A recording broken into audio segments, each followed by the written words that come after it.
नमस्कार, मैं हूं आचार्य नवनीश। आज हम बात कर रहे हैं हाई बीपी पर या फिर हाइपरटेंशन। ये बीमारी हमारे भारतवर्ष ही नहीं विश्व भर में तेजी से बढ़ती जा रही है। हाई बीपी के बहुत सारे कारण हो सकते हैं। उनमें से एक कारण तो जेनेटिकल ही है, जिसमें ज़्यादा समस्याएं होती हैं। दूसरा कारण आ जाता है एलडीएल का बढ़ना, शरीर के अंदर बैड कोलेस्ट्रॉल का बढ़ना। स्ट्रेस, स्लीपिंग डिसऑर्डर, ये भी अन्य कारण हो सकते हैं। आज हम जानेंगे कि इन कारणों को कैसे दूर किया जाए और योग अभ्यास में हाइपरटेंशन का क्या अभ्यास है। आइए आज हम देखते हैं योग के अभ्यास से कैसे हम हाइपरटेंशन को दूर कर सकते हैं और हाई बीपी को नॉर्मल में तब्दील कर सकते हैं। हाइपरटेंशन के लिए जब हम अभ्यास कर रहे हैं तो हम समझें कि सबसे ज़्यादा हमारे आसन होने चाहिए आरामदायक। जितना हम अपने शरीर को, अपने मस्तिष्क को, अपने विचारों को सहज करेंगे, हाइपरटेंशन, स्ट्रेस और हमारा हाई बीपी नॉर्मल हो जाएगा और हाइपरटेंशन कम होगा। जैसे हमने लेना है शवासन, सुखासन, हमने लेना है मंत्रों का उच्चारण जो कि हमें शांति दें, हमें पीस दें, जैसे कि ओमकार ध्वनि। और हम कर सकते हैं नाड़ी शोधन प्राणायाम, भ्रामरी प्राणायाम। आइए हम कुछ अभ्यास भी करते हैं और इन आरामदायक आसनों को सीखते हैं। इनके अभ्यास से कैसे हम इस हाइपरटेंशन को छूमंतर करते हैं। सर्वप्रथम हम करेंगे गुरु प्रणाम। गुरु प्रणाम हमारी शरीर की अकड़न को दूर करता है। अगर बैक स्टिफ है, हमारी नेक स्टिफ है, तो कभी कभी तनाव यहाँ से भी क्रिएट हो जाता है। तो गुरु प्रणाम के लिए हमने जाना है वज्रासन में। वज्रासन इस प्रकार से हमने बैठना है और इस प्रकार से बैठने के बाद में सबसे पहले हमने दोनों हाथों को आगे रखना, बैक को मुक्त मेरु स्थिति में लाना और धीरे धीरे आगे ले जाना। अपने माथे को मैट से टिकाना और कुछ समय इसी मुद्रा में रुके रहना, इसी स्थिति में रुके रहना। गहरी श्वास लेते रहें, छोड़ते रहें, लेते रहें, छोड़ते रहें और वापस धीरे धीरे आ जाएं। ध्यान दें, हाइपरटेंशन में कभी भी आपने श्वास को नहीं रोकना है। लगातार श्वास गहरी गहरी लेते रहें, गहरी गहरी छोड़ते रहें। बस श्वासायाम के माध्यम से भी हम अपने हाइपरटेंशन को दूर कर सकते हैं। तो ये था हमारा गुरु प्रणाम। आपने 5 से 10 बार इसका अभ्यास करना है। एक बार जाने के बाद में लगभग 20 to 30 सेकेंड्स रुकना, गहरी गहरी श्वास से लगातार लेते रहना। अगला अभ्यास हम लेंगे पश्चिमोत्तानासन। पश्चिमोत्तानासन में दोनों पैरों को सीधा रखना है। हम पश्चिमोत्तान को थोड़ा मॉडिफाई करेंगे। हमने पूर्ण पश्चिमोत्तान नहीं लेना है, हमने अधोमुखी पश्चिमोत्तान लेना है। अधोमुखी पश्चिमोत्तान में श्वास भरें, दोनों हाथों को ऊपर लें, श्वास छोड़ते आगे की ओर झुकें।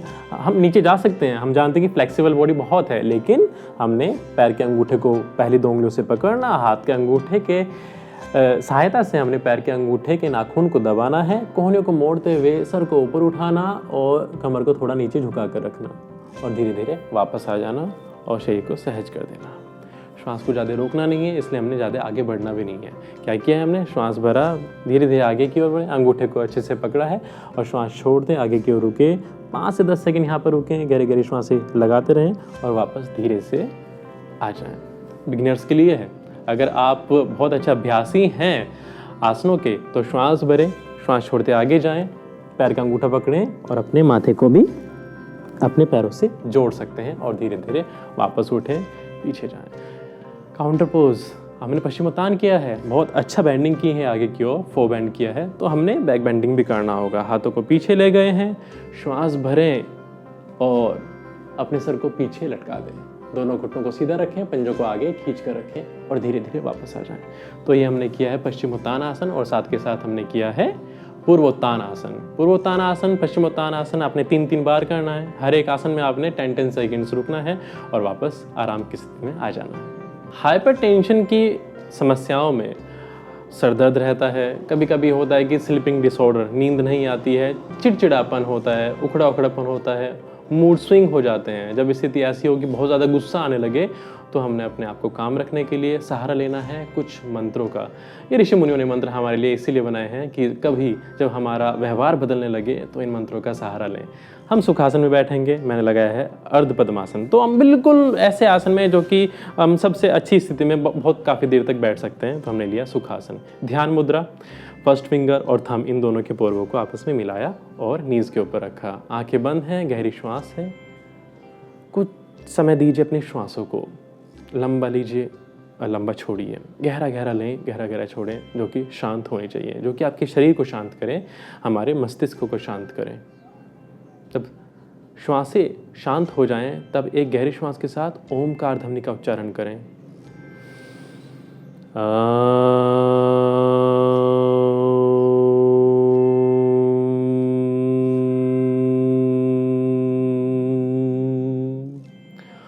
ओमकार ध्वनि में भी हमने 3 अक्षरों का यूज़ करना है, उनका उच्चारण करना है, आ, उ और मा। आ का छोटा साउंड, उ का उससे थोड़ा बड़ा और मा का सबसे लंबा। और ऐसा जब हम करते हैं तो हमारे शरीर में वाइब्रेशंस हमारे मूलाधार से हमारे ब्रेन तक आती है, रक्त का संचार बहुत अच्छा होता है, बहुत ज़्यादा फोर्स हमारे आर्टरीज पर नहीं पड़ता है, क्योंकि हाइपरटेंशन हाई बीपी में तो होता ही है ना कि ब्लड का फ्लो बहुत तेज़ी के साथ में हमारे हार्ट में हमारे आर्टरीज में आता है। तो उसको रोकने के लिए हमने क्या करना है, उसको सरल करने के लिए मंत्रों का उच्चारण करें। विचारों में बहुत ज़्यादा तनाव हो जाता है तो उसमें ओमकार चैंटिंग बहुत लाभकारी है। एक बार फिर से देखें।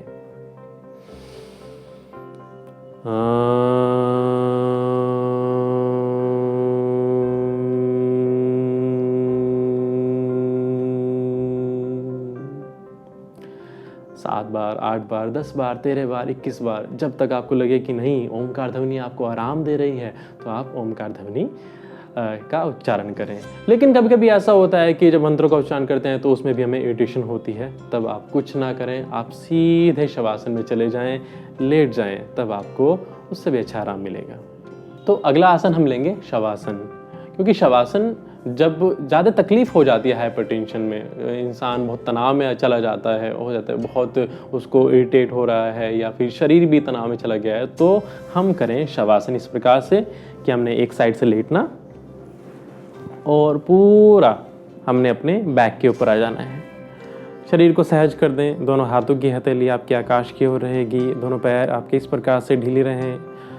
हमने ध्यान देना है हमारे सर से लेकर पैर तक और पैर से लेकर सर तक, शरीर का कोई भी एक हिस्सा ऐसा ना हो जो तनाव में हो, चाहे वे मसल्स हो चाहे वे जॉइंट्स हो। हमने सरल हो जाना है, गहरी गहरी श्वास के माध्यम से खुद को रिलैक्स करना, काम करना, सहज करना है। हमने सोना नहीं है। शवासन एक ऐसा जटिल आसन है जिसको सीखने में सालों लग जाते हैं, लेकिन अगर अच्छे प्रकार से हम सीखें तो ये चंद मिनट में भी हम इसका अभ्यास कर सकते हैं। तो पैर से सर तक अपने मांसपेशिकाओं को, अपने ब्रेन सिस्टम को और अपने जॉइंट्स को रिलैक्स करना। जब शवासन का अभ्यास कर लें तो हम एक करवट आ जाएं और वह करवट होगी हमारी लेफ्ट साइड। जब हम लेफ्ट साइड में चले जाते हैं तो हम धीरे धीरे बैठ जाएं और वापस आ जाएं। आपने जाना कितने सरल अभ्यास हमने किए। हमने गुरु प्रणाम किया, पश्चिमोत्तान, पूर्वोत्तान, और उसके बाद हमने ओमकार ध्वनि की, हमने शवासन लिया। बड़े सरल आसन है जिससे कि हम सबसे खतरनाक जो रोग है हाइपरटेंशन, जो कि हार्ट अटैक की समस्या को भी बना देता है, उससे निजात पा सकते हैं। और उसमें उतने ही सरल है प्राणायाम। प्राणायाम के माध्यम से भी हम इस रोग पर काबू पा सकते हैं। जैसे हम लेंगे भ्रामरी प्राणायाम और चंद्रभेदी प्राणायाम।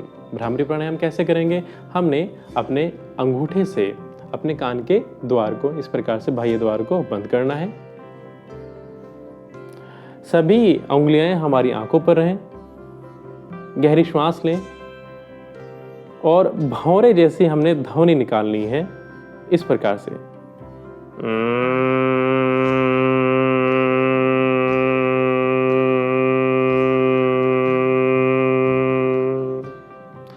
और भ्रामरी का मतलब ही यही है कि भौरे जैसा साउंड करना। भौरा मतलब आप जानते हैं कि बम्बल बी, वो जो ब्लैक जेट होता है, उसके जैसा हम जब साउंड करते हैं तो हमारे जो थ्रोट से लेकर वाइब्रेशन जो ब्रेन पर आती है, वो हमारे शरीर को, वो हमारे मस्तिष्क को और वो हमारे विचारों को सुलझाती है, उनको काम करती है, उनको रिलैक्स करती है।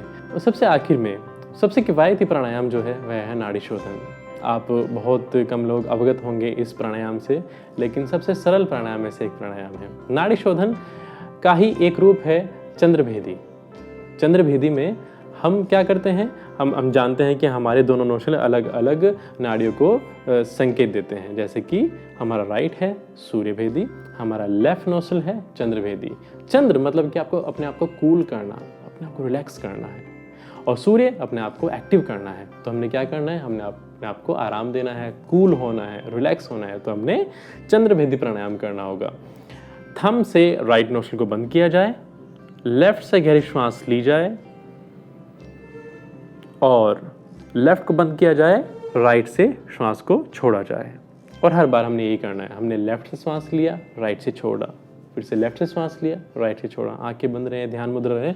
लेफ्ट से लिया जाए, राइट से छोड़ा जाए, फिर से लेफ्ट से लिया जाए, राइट से छोड़ा जाए, फिर से लेफ्ट से लिया जाए, राइट से छोड़ा जाए। स्थिति बहुत नाजुक है, हाई बीपी बहुत ज़्यादा हो चुका है, आप डॉक्टर के पास गए हैं, तो मेडिसिन लिया है, तब भी आपको कोई समाधान नहीं मिल पा रहा है। तो अब मैं आपको बताता हूँ सबसे इजी तरीका, सबसे सरल उपाय है कि आप अपनी राइट करवट लेट जाइए। जब आप अपनी राइट करवट लेटेंगे तब आपका लेफ़्ट नोस्ट्रिल ऊपर रहेगा। अगर आप बेहोशी की स्थिति में भी हैं, अगर आप चल भी नहीं पा रहे हैं, आपको सर दर्द बहुत ज़्यादा है, चक्कर आने की स्थिति है, तब आप बस अगर राइट करवट भी लेट जाएंगे ना, तो 2 से 5 मिनट में आपका बीपी कंट्रोल में हो जाएगा, आप सामान्य स्थिति में आ जाएंगे। हमने सीखा कि कैसे कुछ आसनों के माध्यम से, कुछ आरामदायक आसन के माध्यम से, कुछ प्राणायाम के माध्यम से कैसे हाइपरटेंशन को दूर किया जा सकता है। और मैं आपको एक और जो होम रेमेडी है उसको बताना चाहूँगा। अगर आप अपनी नासिका भाग में शुद्ध गाय का घी एक बूंद डालें और साथ के साथ अपने घर में सिर्फ और सिर्फ देसी गाय के घी का उपयोग करें, आप डालडा या फिर रिफाइंड का यूज़ छोड़ दें, तो हमारा जो बढ़ता कोलेस्ट्रॉल से उससे उत्पन्न होने वाला जो हाइपरटेंशन से उसे बचा जा सकता है। तो आज हमने समाधान सीखा योग के अभ्यास से हाइपरटेंशन का। आगे आने वाली सीरीज़ में हम जानेंगे कुछ और रोग। तब तक के लिए धन्यवाद।